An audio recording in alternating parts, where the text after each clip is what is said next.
I am Auntie Mae, and this is the story I never thought I would have to tell out loud.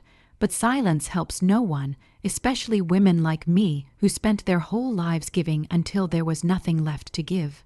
I worked for 42 years as a school cafeteria supervisor, waking before sunrise, packing lunches for children who weren't mine, standing on tired feet while my own dreams sat quietly on a shelf, and every month I put a little aside into my pension because I believed in security. I believed in family, and most of all, I believed in my daughter. When her husband left her and she came home crying, saying she needed time to heal, I opened my door without hesitation. When she said she wanted to find herself with a short trip, I nodded. When she asked me to help just this once, I signed the papers that gave her access to my pension account, telling myself this was what mothers do. She promised it would be small, temporary, and returned quickly, but weeks passed, then months, and I watched her social media fill with beach sunsets, hotel mirrors, expensive meals, and smiling selfies while my fridge grew emptier by the day. I said nothing because I was raised to believe patience is a virtue and confrontation is rude. But one cold morning when my hands shook as I poured the last bit of milk into my tea, something inside me hardened. I stopped calling. I stopped sending money. I waited.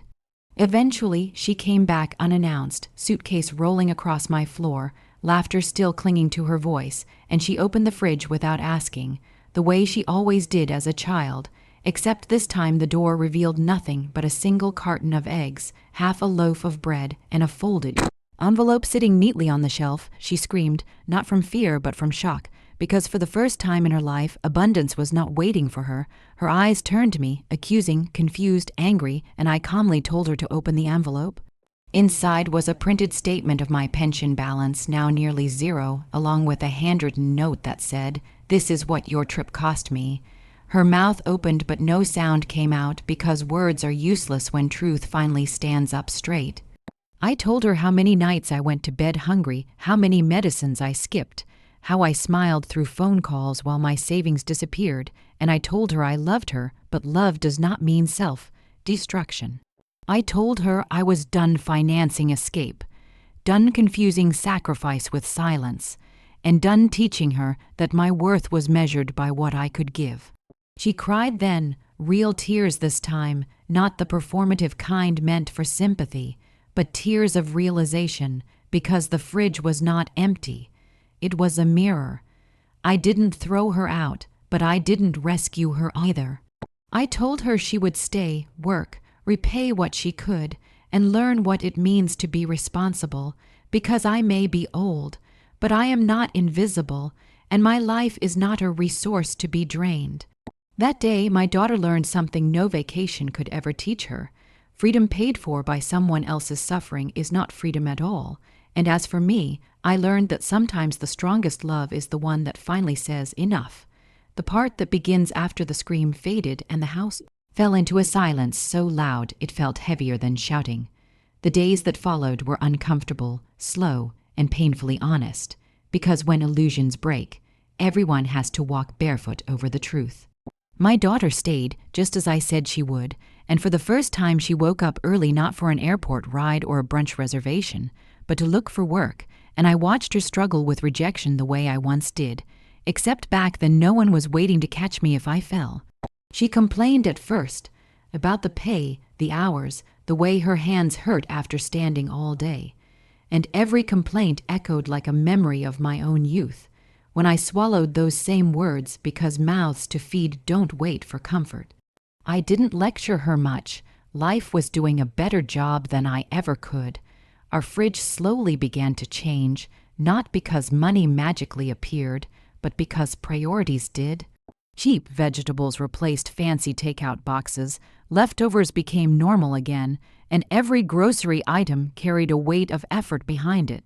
Some nights she cried quietly in her room, and some nights I cried too, not because I regretted my decision, but because loving someone enough to let them feel consequences is one of the loneliest acts a parent can perform.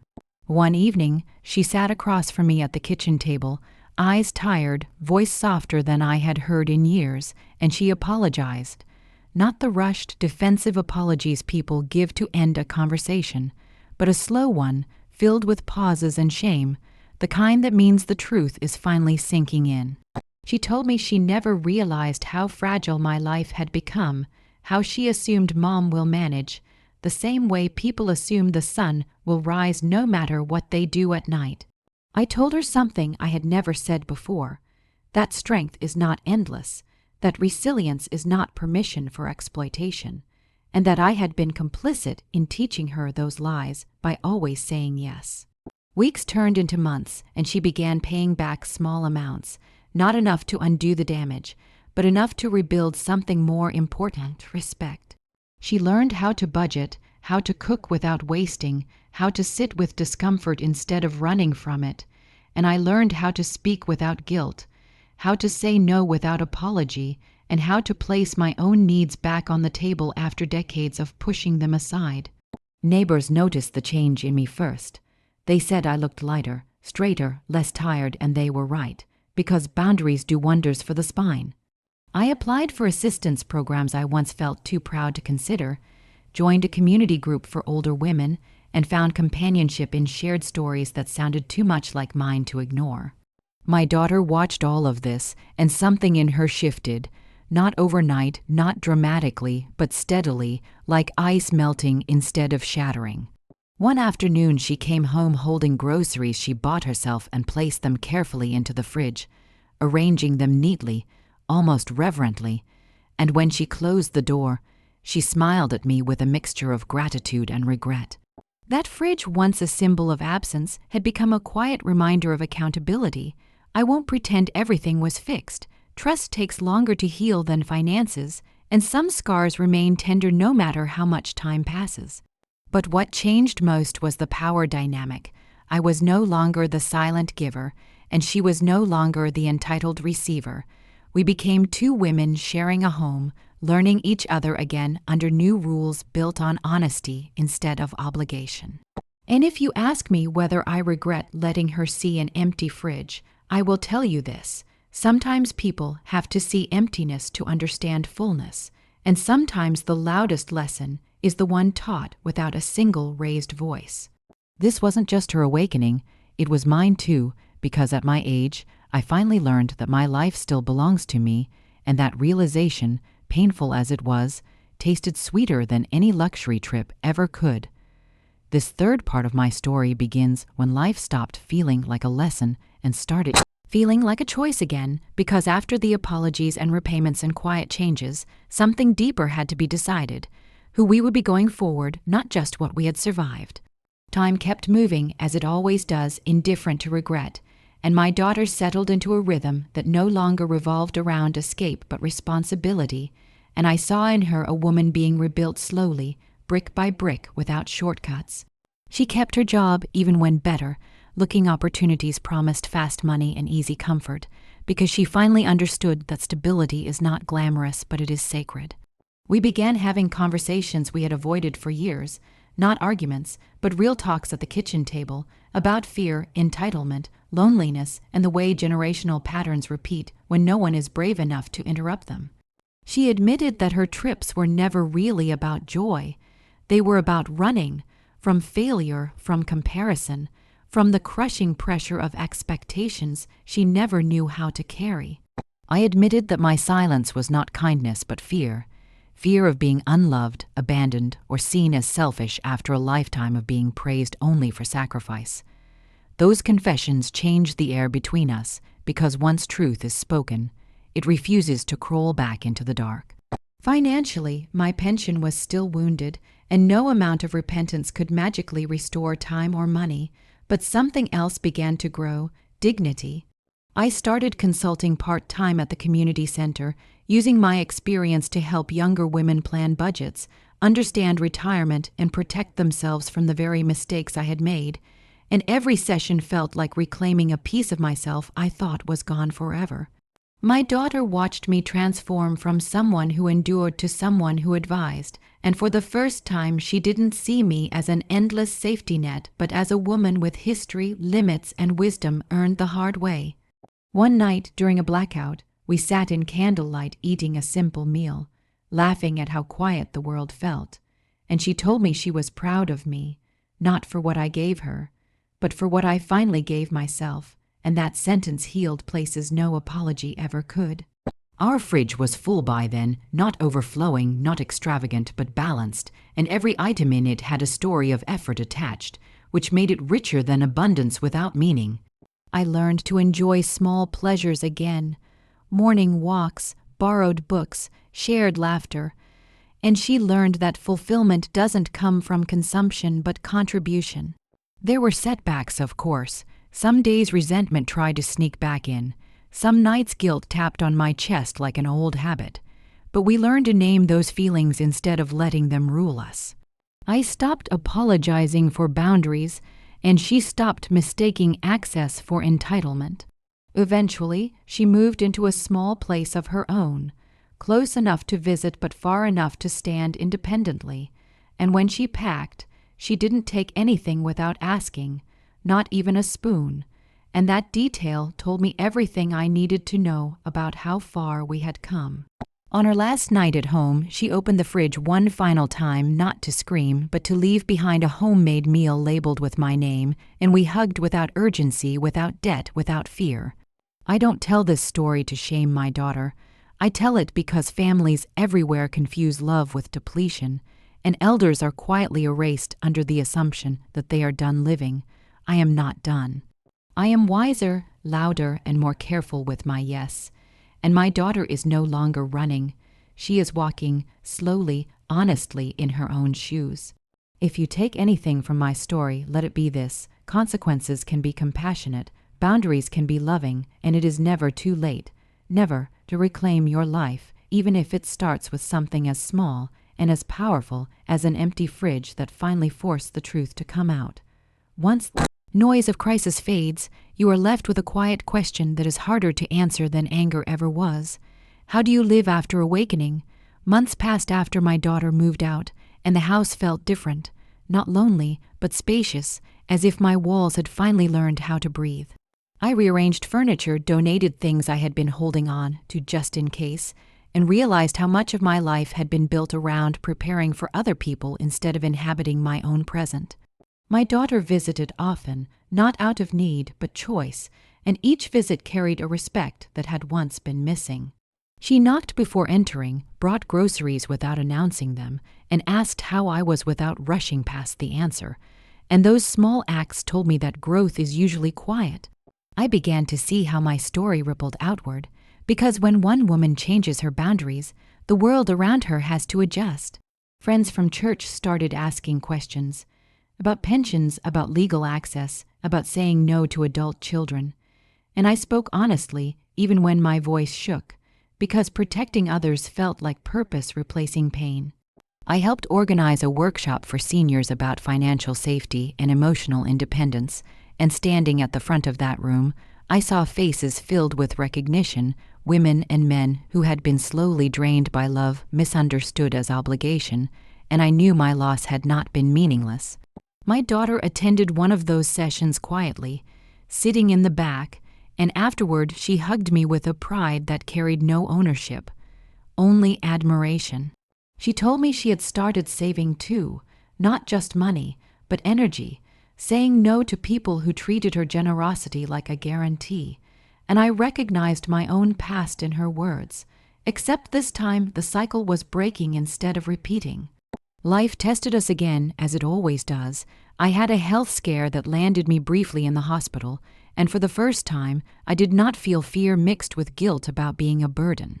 My daughter showed up, not panicked or entitled, but present, organized, respectful of my wishes, and I saw that accountability had matured into care. She handled paperwork without assuming control, asked before making decisions, and when I returned home, she didn't move in. She checked in, and that difference mattered more than she knew. Recovery was slow, but it taught me something powerful. Independence does not mean isolation, and support does not require surrender. I adjusted my life to fit my energy instead of forcing my energy to fit expectations, and I felt more alive at this stage than I had in decades. The fridge, now a quiet symbol between us, became a shared joke. She'd text me photos of hers, neatly stocked on a budget, and I'd reply with mine, reminding each other that care begins with preparation. One afternoon, while sorting old papers, I found the original pension documents I had once signed so easily, and instead of anger, I felt forgiveness, not the kind that erases responsibility, but the kind that frees the heart from living in the past. I forgave myself most of all, for not knowing earlier what I know now, for confusing endurance with virtue, and for teaching silence instead of strength.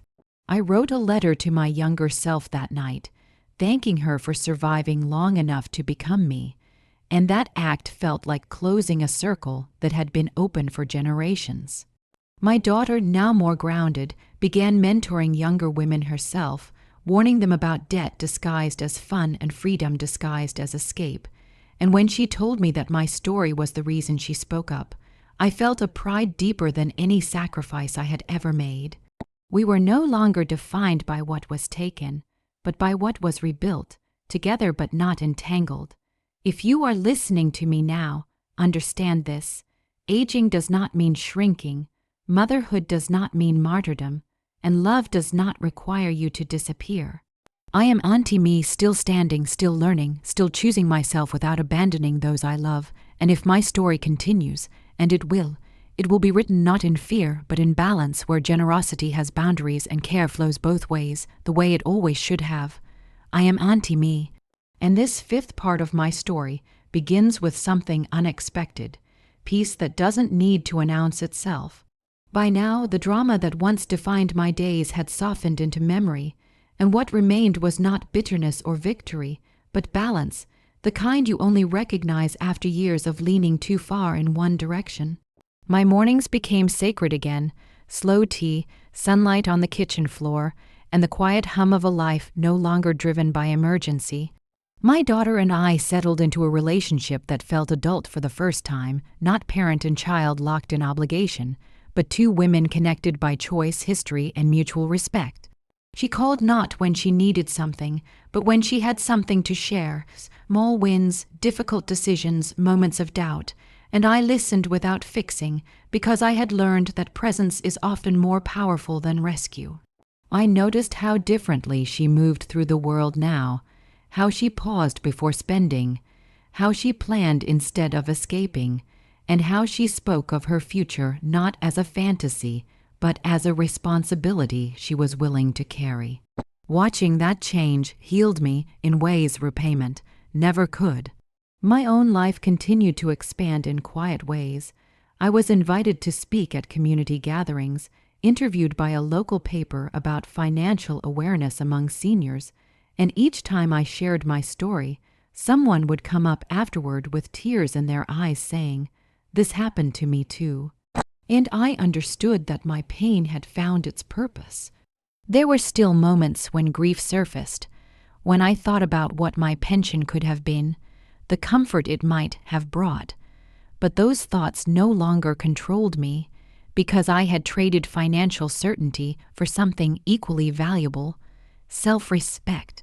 One afternoon, my daughter invited me to her apartment for dinner, and as I stepped into her small but carefully kept space, I noticed the fridge first, full but modest, planned with intention, and I smiled, not because of what it contained, but because of what it represented. Over that meal, she thanked me again, not for the money I once gave, but for the boundary that forced her to grow, and she said something that stayed with me. "You didn't abandon me. You trusted me to become better." That sentence wrapped itself around my heart like a blessing. I realized then that the greatest legacy I could leave was not savings or property, but a changed pattern, a refusal to pass down the belief that love must hurt to be real. As time moved forward, I prepared my affairs carefully, not out of fear, but out of responsibility, setting clear instructions, clear limits, and clear love, so that nothing would ever again be misunderstood as permission to erase me. My daughter respected every line, and in doing so, showed me how far she had come. We laughed more now, not the nervous laughter of denial, but the easy kind that comes from safety. If this is the last chapter you ever hear from me, know this: my story did not end with loss, but with awakening, and awakening, once it happens, never truly ends. I am Auntie Mae, and I stand as proof that it is never too late to reclaim your voice, never wrong to protect your dignity, and never selfish to expect love to meet you halfway. I am Auntie Mae, and this sixth part of my story begins with legacy, not the kind written in wills or bank statements, but the kind that lives quietly in behavior, in choices repeated when no one is watching. By this time, my life had settled into a steady rhythm, and I discovered that stability, once earned, feels richer than any excitement borrowed at someone else's expense. My daughter and I no longer measured our relationship by crisis or sacrifice, but by consistency, and that alone felt like a miracle. She showed up when she said she would, paid what she promised, and respected my time and energy as if they were precious, because she finally understood that they were. I watched her navigate friendships and work with a discernment she once lacked, turning down invitations that didn't align with her goals and choosing rest without guilt. And every time she did, I saw the cycle breaking a little more. My own days became filled with mentorship, not formal titles, but conversations that matter. Young women asking how to say no to family without shame, older women asking how to stop apologizing for existing, and men quietly admitting they had taken their mother's strength for granted. I spoke gently but firmly, because truth does not need cruelty to be effective. There were moments when the past knocked softly on my heart, especially on holidays or anniversaries of losses I could never fully replace. But instead of drowning in what-ifs, I learned to honor what was, because survival itself is a form of wealth. One evening, my daughter and I walked together through a local market, and she insisted on paying without ceremony, without performative gratitude, just responsibility and motion, and I realized that respect feels best when it doesn't need applause. She told me she had started an emergency fund and a small retirement plan of her own, and as she spoke, I felt something close to awe, not because of the numbers, but because of the mindset behind them. We talked about forgiveness again, and this time it felt complete, not because everything was perfect, but because nothing was hidden anymore. I forgave her fully, and she forgave me for the silences that had confused her, and in that exchange, we freed each other from roles that no longer fit. I also forgave the world a little, for teaching women like me that worth is proven through exhaustion, because now I knew better, and knowing better changes everything. As the seasons turned, I found joy in small markers of time. Plants growing, routines holding, laughter returning. And I stopped waiting for disaster as if it were inevitable. My daughter asked me one day if I regretted letting things get as bad as they did, and I told her the truth. I regret the pain, but not the lesson, because sometimes transformation requires a breaking point to become visible. If you are listening to me and standing at your own breaking point, hear this from Auntie Mae. You are not cruel for choosing yourself, you are not old for beginning again, and you are not alone in this awakening. My story continues, not in drama, but in dignity, and that, more than anything I ever saved or lost, is the inheritance I leave behind. My story begins with reflection, the kind that only comes when life finally slows down enough for you to hear your own thoughts clearly. By now, the chaos that once defined my home had faded into a distant echo, and what replaced it was something sturdier than happiness, self-trust. I trusted my decisions, my instincts, and my right to take up space without explaining myself. My daughter noticed it too. She said I walked differently now, spoke differently, as if I had finally stepped into my own name instead of hiding behind titles like mother or provider. Our conversations became deeper, less reactive, and more intentional, and sometimes we laughed at how much we used to misunderstand each other, not with mockery, but with compassion for who we were back then. She shared stories of friends who were still running, still borrowing joy from credit cards and other people's sacrifices, and I listened without judgment, knowing that everyone wakes up in their own time. I continued my quiet work in the community, not as a hero, but as a witness, reminding people that dignity is not loud, but it is firm. There were days I felt tired, truly tired in my bones, But it was the honest fatigue of a life lived consciously, not the exhaustion of being used. On my birthday that year, my daughter surprised me with a simple celebration. No extravagance, no guilt, driven gestures, just a home, cooked meal, thoughtful words, and a card that said, "Thank you for teaching me how to be responsible with love." I cried then because those words meant more than any repayment schedule ever could. As I blew out the candles, I didn't wish for money or miracles. I wished for continuity, that this awareness would live on in her choices long after I was gone. I began writing my story down, not for sympathy, but for clarity, because stories untold have a way of repeating themselves in silence, and I refused to let that happen again. Some nights I reread earlier pages and barely recognized the woman I used to be, and instead of shame, I felt pride, because growth always looks dramatic in hindsight. If this chapter has a message, let it be this: healing is not a destination you arrive at and rest forever. It is a practice, renewed daily through boundaries, honesty, and self-respect.